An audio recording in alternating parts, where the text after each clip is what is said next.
দুষ্ট জাদুকর এবং বুদ্ধিমান যুবকের ঘটনা।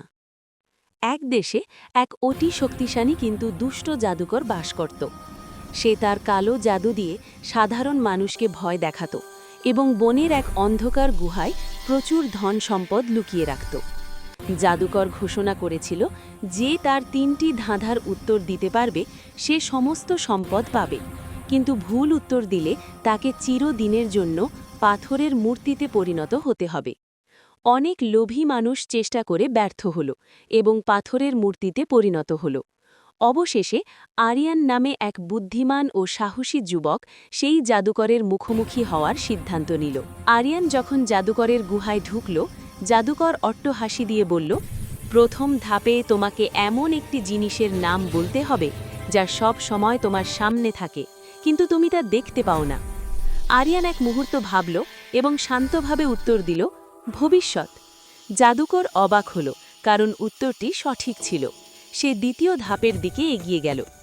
জাদুকর এবার একটি বড় তুলা ভর্তি বস্তা এবং একটি ছোট লোহার বল দেখিয়ে বলল, বলো তো কোনটি বেশি ভারী, 1 কেজি তুলা নাকি 1 কেজি লোহা? আরিয়ান হেসে বলল, জাদুকর মশাই, উভয়ের ওজনই সমান, কারণ 2 ক্ষেত্রেই আপনি 1 কেজির কথা বলেছেন। জাদুকর রেগে লাল হয়ে গেল, কারণ সে আরিয়ানকে বোকা বানাতে পারেনি। সবশেষে জাদুকর একটি মায়াবী আয়না বের করল। আয়নাটিতে দেখা যাচ্ছিল আরিয়ান একা দাঁড়িয়ে আছে। জাদুকর বলল, এই আয়নায় যা দেখছো তার চেয়ে বেশি মূল্যবান কিছু কি এই পৃথিবীতে আছে? আরিয়ান বুদ্ধি খাটিয়ে আয়নার সামনে গিয়ে তার নিজের চোখের দিকে তাকিয়ে বলল, হ্যাঁ, এই আয়নার পেছনে থাকা আমার সাহস এবং বুদ্ধি, কারণ আয়না শুধু শরীরের প্রতিফলন দেখায়, মানুষের ভেতরের শক্তি নয়। জাদুকরের জাদুর শক্তি তার হাড়ের সাথে সাথেই বিলীন হয়ে গেল। পাথরের মূর্তি হয়ে যাওয়া মানুষগুলো আবার জীবন ফিরে পেল।